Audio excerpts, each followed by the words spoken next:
Assalamualaikum warahmatullahi wabarakatuh. Ketemu lagi bersama saya Muhammad Rohman dalam sebagaimana kabarnya sahabat Kompas News di seluruh daerah terutama Banten dan Serang. Bersama saya Bapak Suharja MPSI. Ya. Selamat Pak. Ya. Semoga tetap sehat Pak ya. Alhamdulillah. Kita hari ini akan membahas tentang bagaimana motivasi belajar bagi siswa-siswi yang dimana pembelajarannya sampai mungkin ada penurunan dari kualitas pembelajaran. Menurut Bapak bagaimana Pak? Baik, terima kasih. Assalamualaikum warahmatullahi wabarakatuh. Terima kasih Pak Rohman. Nah, berkaitan dengan penurunan motivasi belajar siswa, atau bisa dikatakan kenapa ada siswa atau anak yang dianggap boleh dikatakan males untuk belajar. Nah, pada dasarnya setiap individu, setiap anak itu memiliki motivasi belajar yang tinggi. Nah, contoh mulai dari bayi saja.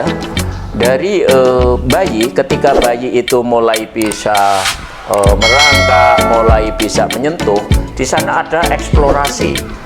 Apa itu eksplorasi? Eksplorasi itu rasa ingin tahu, sehingga apa yang dia lihat, apa yang dia dengar, terutama dari yang dia lihat dulu, dia akan mencoba untuk menyentuh. Ini apa ya? Nah, rasa ingin tahu yang berikutnya setelah saya nyentuh, ini dari unsur taktil namanya. Dia bisa merasakan, oh ini halus, lembut, kasar. Nah, kemudian yang berikutnya, apapun yang dia pegang akan dicoba dimasukkan ke mulut.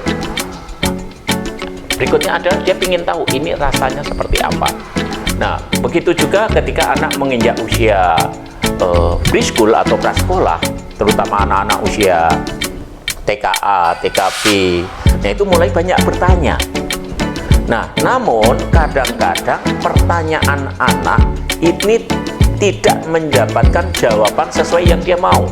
Misalnya, karena yang ditanya mama, kebetulan mamanya tidak bisa jawab. Atau sebaliknya, dia nanya tapi mamanya lagi capek, lagi banyak kesibukan. Saya tidak mendapatkan jawaban apa yang saya mau, tapi yang ada saya malah dibentak. Udah sih diem. Nah, daripada saya kena bentak, ya sudah lebih baik diem. Begitu juga ketika di SD, saya sebenarnya belum paham, tapi kalau saya nanya malu, nanti dianggap bodoh dan segala macam. Nah, ya sudah. Terus begitu juga. Nah, ketika dapat nilai, saya untuk dapat nilai 7 itu udah susah. Tapi dianggap biasa aja. Atau kalaupun toh yang paling menyedihkan ketika dapat nilai 5. Untuk dapat nilai 5 saja buat saya itu saya udah usaha keras, tetapi saya masih nggak dianggap oleh mama saya, papa saya. Saya dianggap bodoh dan segala macam kayak gitu. Terus bertambah kayak gitu. Nah, ketika saya sudah berusaha, tidak ada respon positif dari lingkungan, baik itu dari keluarga saya, dari teman-teman saya, dari guru saya. Nah, ini yang kadang-kadang ketika udah berusaha kok nggak dapat hasil yang positif, respon positif. Nah, ini yang bisa menurunkan motivasi belajar anak. Terus Pak, kayak gitu. Kalau begitu, siapa yang lebih berperan dalam peningkatan motivasi belajar sekarang? Nah, ini semua harus bertanggung jawab. Jadi tidak ada yang menyalahkan, oh ini karena anak saya kurang cerdas, oh ini gurunya nggak bisa ngajar. Tapi semua harus bertanggung jawab. Kenapa? Karena pada dasarnya setiap anak kita itu memiliki potensi yang luar biasa, yaitu talenta yang harus kita optimalkan. Nah, potensi apa? Ya tentu salah satunya potensi intelektual atau kecerdasan, atau orang mengenal istilah IQ. Nah, dari aspek kecerdasan ini setiap anak itu berbeda-beda. Ada anak yang diberikan kecerdasan pada level normal. Ada anak yang diberikan kecerdasan pada level istilahnya superior atau di atas rata-rata atau di atas normal. Kemudian ada juga yang diberikan kecerdasan pada level istilahnya itu gifted atau di atas superior, tapi masih di bawah jenius. Ada juga yang diberikan kecerdasan pada level jenius. Nah, setiap level ini memerlukan metode pengajaran yang berbeda-beda.